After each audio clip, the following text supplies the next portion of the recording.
ओम शांति। अपने हाथ से किया गया दान पुण्य कैसे बदलता है आपका भाग्य, ये सच्ची घटना सुनकर आप अपने आंसू नहीं रोक पाएंगे। आज दुनिया में हम सभी जानते हैं कि जिसने जन्म लिया है उसकी मृत्यु एक न एक दिन निश्चित है, और मृत्यु होने पर ये भी सभी को पता है कि सब कुछ यहीं छोड़ कर के व्यक्ति जाता है, कुछ भी साथ में लेकर के नहीं जाता है। सिर्फ साथ में जाता है तो उसका पाप और पुण्य जो उसने अपने जीवन में कमाया है, चाहे वो पाप हो या पुण्य हो, वो ही लेकर के जाता है। और वो कैसे कमाया जाता है और कैसे आगे चल कर के वो काम में आता है, आज हम इसके ऊपर बात करेंगे, इसको बहुत अच्छे से समझेंगे।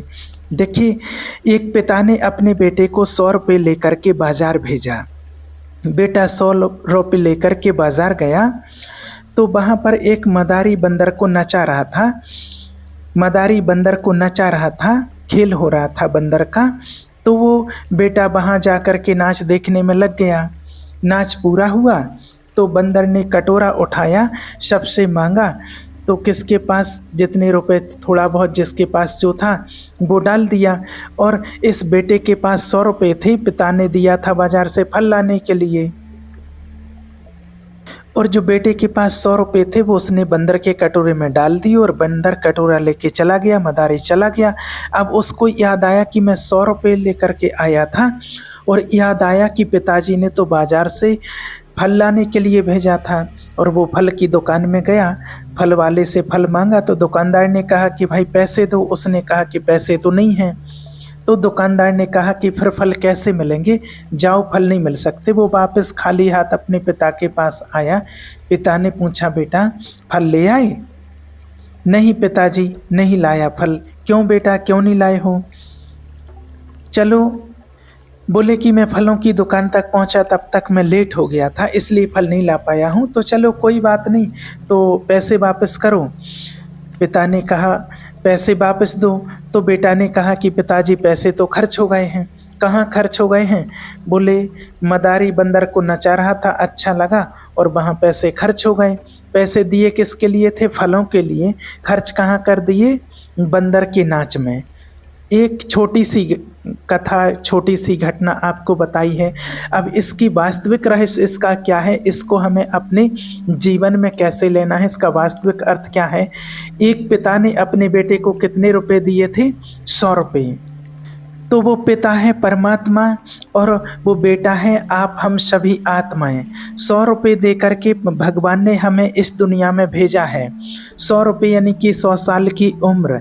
100 रुपये माना 100 साल की उम्र, आयु आपको, किसी को 100, किसी को 50, किसी को 80, किसी को 90, किसी को 70, किसी को 80 रुपये, किसी को 50, किसी को 40, किसी को 20। कितनी जितनी आयु है उतनी, जितने पैसे हैं उतनी आयु। आपको भगवान ने कहाँ भेजा है? बाजार। ये संसार एक बाजार है। ईश्वर ने 100 रुपये दे करके हमें इस बाजार में भेजा है। किसके लिए? फल लाने के लिए। कौन से फल लाने के लिए भगवान ने भेजा है? अच्छे अच्छे कर्मों का फल लाने के लिए, पुण्य कर्मों का फल लाने के लिए भगवान ने भेजा है। अच्छे अच्छे कर्म करो और अच्छे अच्छे कर्मों का फल अच्छा ही होगा। कि हे प्रभु, मेरे द्वारा जो भी किया गया पुण्य है मैं आपको अर्पित करता हूँ, समर्पित करती हूँ, समर्पित करता हूँ। तो अच्छे अच्छे कर्मों का फल लाने के लिए भगवान ने हमें संसार में भेजा। लेकिन यहाँ पर हम एक संसार में इस मदारी का खेल ही देख रहे हैं। मदारी का खेल क्या है? पति पत्नी, गृहस्थी, ये मदारी के खेल की तरह ही चल रही है। आज वास्तविक में देखा जाए तो गृहस्थी क्या है ना? कभी पत्नी नचा रही है तो कभी पति नचा रहा है, तो कभी पत्नी नाच रहा है तो कभी पत्नी नाच रही है, कभी बेटा नाच रहा है तो कभी माँ नाच रही है, कभी बेटा नचा रहा है, कभी माँ नचा रहा है, कभी वो आपको नचा रहे हैं, कभी वो आप नचा रहे हो उनको। कभी गुस्से में नचाते हैं, कभी प्रेम से नचाते हैं, कभी गुस्से में नाच रहे हैं, कभी प्रेम से नाच रहे हैं। ये खेल चलता ही रहता है। कुल मिला के बात ये है कि एक नाच रहा है और दूसरा नचा रहा है। सही है ना ये बात? गृहस्थी में पत्नियां कई बार गुस्से में भी कहती हैं कि हम सवेरे से शाम तक नाच रहे हैं। तो पुरुष भी कहते हैं कि हम सवेरे से शाम तक नाच रहे हैं। तो नाचोगे क्योंकि ये गृहस्थी ही ऐसी बनी हुई है। तो इस संसार में हम एक दूसरे के लिए नाच रहे हैं। तो इस नाच में कितने रुपए खर्च हो गए हैं, कितने रुपए दे करके भेजा था भगवान ने हमें, और बच्चे ने कितने रुपए दे दिए मदारी को, 100 रुपये। मतलब भगवान ने जो हमें जीवन दिया है, जो अच्छे कर्मों के लिए जो जिंदगी दी थी, जो उम्र हमें परमात्मा ने दी थी अच्छे कामों करने के लिए दी थी, वो समय वो उम्र केवल पति पत्नी पुत्र परिवार की सेवा में लगाई, ना तो आत्म कल्याण में लगाई, ना ही ईश्वर की सेवा में, समाज की सेवा में लगाई। और वो सारी उम्र सारे पैसे सिर्फ मेरा और तेरा करते करते, मेरा बेटा मेरी पत्नी मेरा पति मेरा परिवार में ही अपने पूरे 100 रुपये खर्च कर दिए। और जब यहाँ से जाते हैं तो परमात्मा ने 100 रुपये का हिसाब मांगा कि वो 100 रुपये का हिसाब दो, कहाँ खर्च कर दिया। तो बोले सारे पैसे पत्नी में ही खर्च हो गए, पति में ही खर्च हो गए, बच्चों में ही खर्च हो गए, सब कुछ परिवार को दे दिया, पत्नी को दे दिया, बेटों को दे दिया। सारी जिंदगी भर आज व्यक्ति मेहनत करता है और मेहनत कर करके करोड़ों रुपए कमाता है और करोड़ों कमा के सारी संपत्ति अपने बच्चों को देता है और बच्चों को दे करके मर जाता है। और ईश्वर कहते हैं कि चलिए मेरे लिए क्या किया है, चल बता। तो कहता है ना प्रभु, ना तो कभी दान कर पाया, ना पुण्य कर पाया, ना किसी को खिला पाया, ना किसी की सेवा में लगा पाया, ना ईश्वर की सेवा में लगा पाया। कमा कमा करके बेटों की सेवा में, बेटों के नाम करता गया। बस अब सोचो आपकी आया किस लिए था, जन्म किस लिए हुआ था, किस लिए हम इस सृष्टि पर आए थे। कुछ अपने लिए कर लो, अपने लिए पुण्य कमा लो। और बेटों को बहुओं को करोड़ों कमा करके दे दोगे, वो आपका नहीं है, वो उनका हो गया है। जो आपने कभी दान किया होगा, पुण्य किया होगा, भूखे को भोजन प्यासे को पानी पिलाया होगा, वही पुण्य आपका होगा। इसलिए अपने हाथों से कुछ पुण्य कर्म करते चलना, सब कुछ अपने बेटे और परिवार के लिए सिर्फ मत करना। ये नहीं कहते हैं कि नहीं करो, करो, बहुत अच्छा है, करना चाहिए, फर्ज है, कर्तव्य है आपका, अपने बेटों की जिम्मेवारी है, उसको उठाना चाहिए, लेकिन पूरा जीवन उन्हीं के लिए लगा देना ऐसा नहीं। कुछ अपने लिए, अपने जीवन के लिए पुण्य कर्म भी कमाना बहुत ज़रूरी है, क्योंकि बेटे तो सब कुछ ले लेते हैं, पूरी जायदाद ले लेते हैं और उसके बाद भी कहते हैं कि हमें कुछ नहीं किया। हमारी बहुएं कहती हैं कि हमारी सास ने तो एक चम्मच तक नहीं दिया। पूरी प्रॉपर्टी रख करके कई बार बहुएं बोल देती हैं कि हमें तो सास ने फूटी कौड़ी तक नहीं दी, एक चम्मच तक नहीं दी है। तो आज की दुनिया ऐसी है कि आप सब कुछ दे दो फिर भी उनका पेट नहीं भरेगा। कहते हैं कि अगर सिर काट करके भी दे दो तो भी पेट भरने वाला नहीं है दुनिया के लोगों का। इसलिए कुछ पुण्य कर्म अपने लिए भी कर लो जो वहाँ काम में आएगा। आपका किया हुआ पुण्य आपका है, आपका किया हुआ पाप भी आपका है। दो चीज़ें आपकी हैं, पाप और पुण्य दोनों आपके हैं। मनुष्य आत्मा के द्वारा किया गया पुण्य और किया गया धर्म उसका साथी बनता है। ना बेटा साथी बनेगा, ना पत्नी, ना बच्चे, ना कोई नहीं, सब यहाँ के साथी हैं। वहाँ का साथी तो केवल आपका कर्म है, जो आप कर्म करके यहाँ से जाते हो, जो पुण्य करके जाते हो, धर्म करके जाते हो। यहाँ के लिए जो कर लिया अच्छा है और करो। इसलिए कहा जाता है कि कुछ परोपकार करो, कुछ दान पुण्य करो, कुछ धर्म करो। लेकिन यहाँ व्यक्ति सिर्फ जोड़ रहा है, जोड़ करके रख रहे हैं, कुछ भी दान धर्म पुण्य नहीं कर रहे हैं। और उनको लगता है कि मैं शायद बांध करके ले जाऊंगा, लेकिन हमसे पहले जो चले गए हैं और आज दुनिया में जो जा रहे हैं, किसी को आपने देखा है कि कोई यहाँ से कुछ बांध करके ले गया हो? हमारे दादा परदादा लोग चले गए हैं, वो क्या यहाँ से ले करके गए हैं? इस दुनिया से जब व्यक्ति जाता है, आज दुनिया में रोज़ हजारों लोगों की मृत्यु हो रही है और हजारों लोगों का जन्म हो रहा है। एक प्रतिक्रिया होती ही रहती है, एक क्रिया चलती ही रहती है, जन्म और मृत्यु लगा ही हुआ है प्रतिदिन। लेकिन आज यहाँ से हजारों लोग आ रहे और जा रहे हैं, लेकिन आज तक कोई ऐसा शूरवीर नहीं जन्मा होगा, ऐसा महावीर जो यहाँ से कोई एक माचिस की काड़ी लेकर के गया हो और उसके लिए कोई चौकीदार नहीं बैठा है रोकने के लिए कि आपको कोई रोकने के लिए बैठा हो। उस प्रभु परमात्मा की ऐसी विधि बनी हुई है कि ना चाहते हुए भी या चाहते हुए भी आप एक माचिस की काड़ी यहाँ से लेकर के नहीं जा सकते हैं। जब कोई कुछ लेकर के नहीं गया है तो आप क्या कुछ लेकर के जाएंगे क्या? तो जब सब कुछ पता है फिर क्यों हाय हाय करके मरते रहते हैं? क्यों 2-2 इंच ज़मीन के लिए झगड़ा चलता है, कोर्ट केस हो जाते हैं, क्या नहीं क्या हो जाता है? जब पता है कि बांध करके कुछ नहीं ले जाना है तो फिर किस बात का विवाद है, किस बात का मनमुटाव है, किस बात का झगड़ा है? जो ले जाना है वो कौन सा धन जाएगा? पायो जी मैंने राम रतन धन पायो, वो धन आपके साथ में जाएगा। वो धन है नेकी का, वो धन है परोपकार का, वो धन है सेवा का।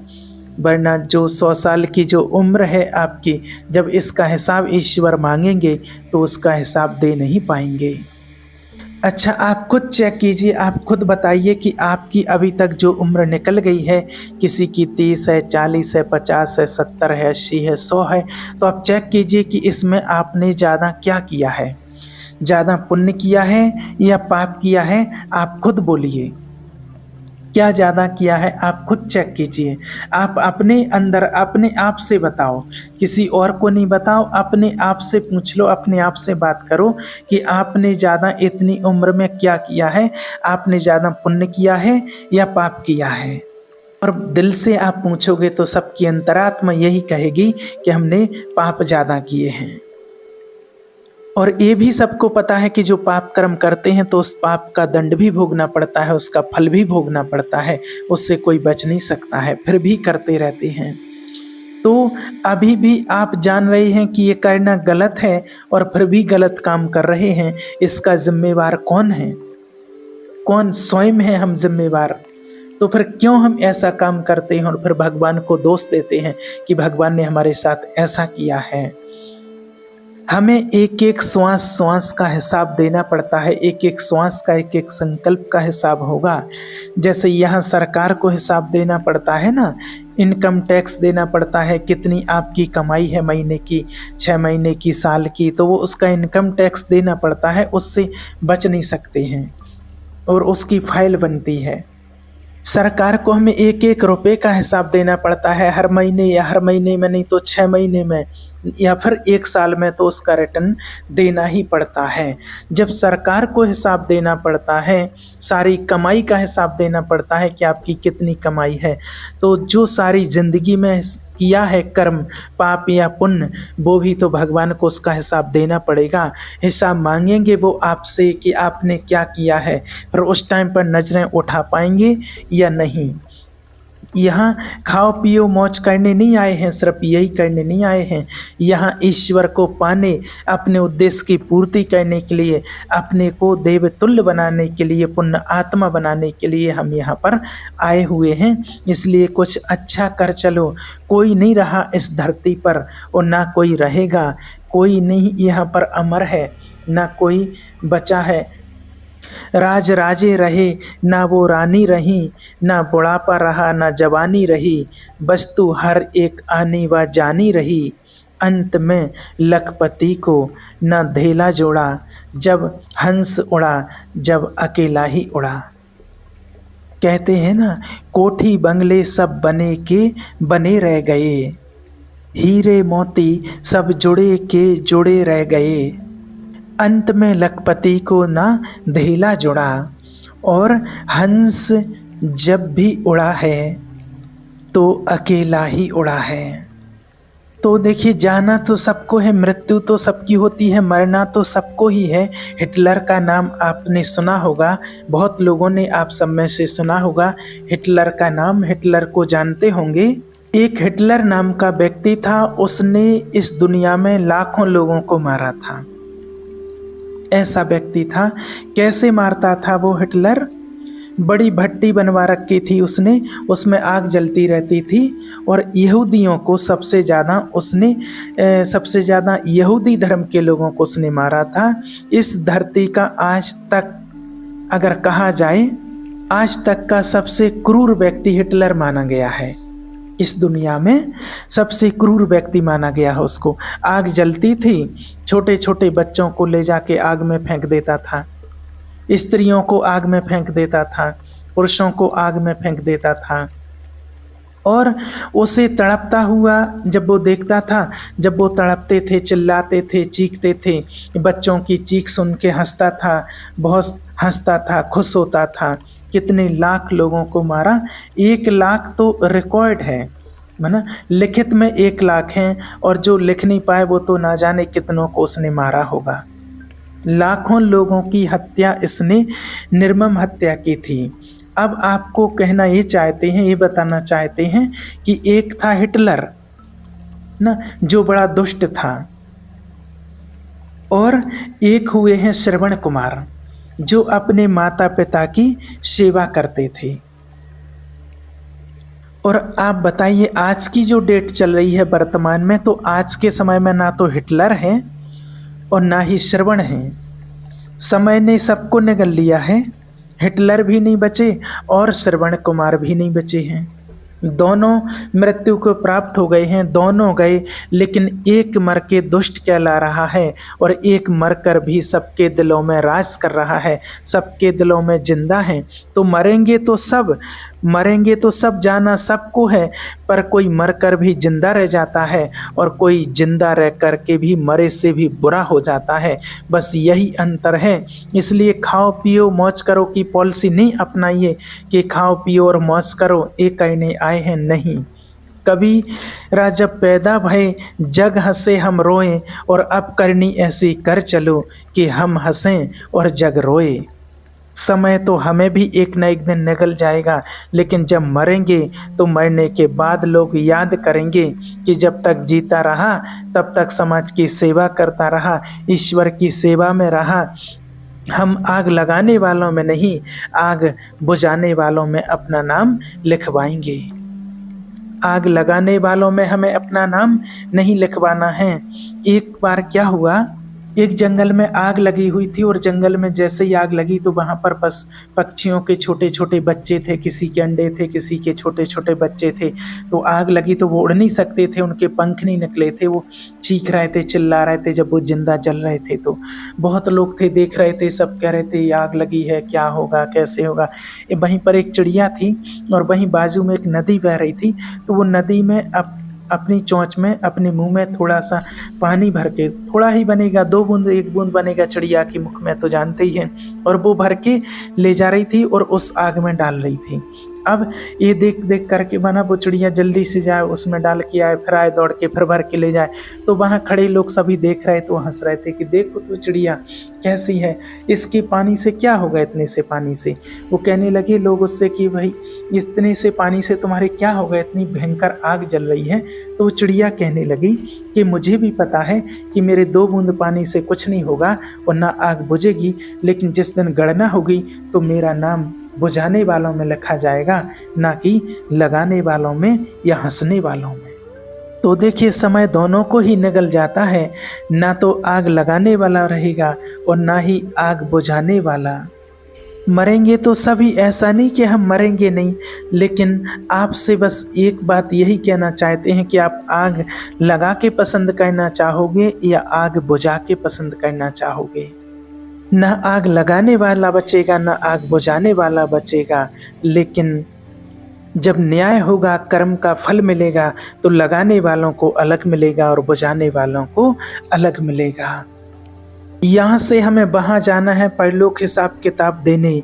तो यहाँ से जब हम जाएं, जब हमारा हिसाब हो, तो आपके पास कुछ शब्द बोलने के लिए हो कि प्रभु मैंने आग लगाई नहीं, मैंने तो सदा आग बुझाई है।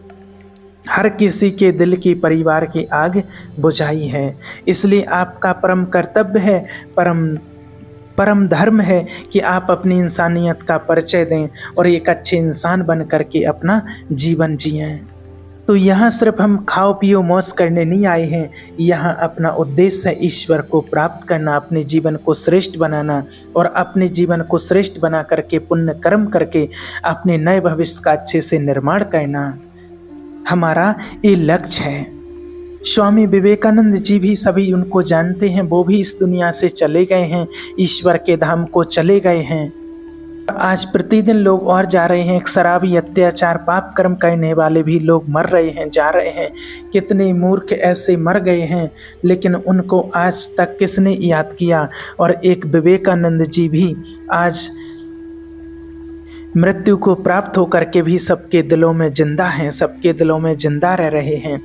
ये यही है कि जिसके लिए हम यहाँ आए हैं, वो उद्देश्य अगर हमने प्राप्त कर लिया तो हम मर कर के भी सबके दिलों में जिंदा रहते हैं। कुछ ऐसा कर जाना इस दुनिया में आए हैं कि कबीरा जब पैदा भये तो जग हंसे और हम रोए। और जब बच्चा पैदा होता है तो घर वाले हंसते हैं कि अरे बेटा हुआ है, बेटा हुआ है, लेकिन वो बच्चा रोता है, बच्चा रोता है और जगत के लोग सब हंसते हैं। अब कुछ करनी ऐसी करके जाना कि तुम हंसते हंसते जाओ और दुनिया तुम्हारे लिए रोए कि बड़ा भला आदमी चला गया, दुनिया की आंखों में आंसू हो कि ये आदमी चला गया जो देश के लिए, परोपकार के लिए, समाज के लिए जीता था, जिससे लोग सीखते हैं, जिससे प्रेरित होते हैं। तो ये सभी जानते हैं कि जाना तो एक दिन सभी को है, लेकिन हम कुछ ऐसे पुण्य कर्म करके जाएं जो हमें भी दुनिया याद करे। और अच्छे पुण्य कर्म करके जाएंगे, यहाँ से जाएंगे तो हमारा अगला जन्म भी बहुत अच्छा ही होगा। इसलिए अपने कर्मों पर विशेष ध्यान दें। ओम शांति।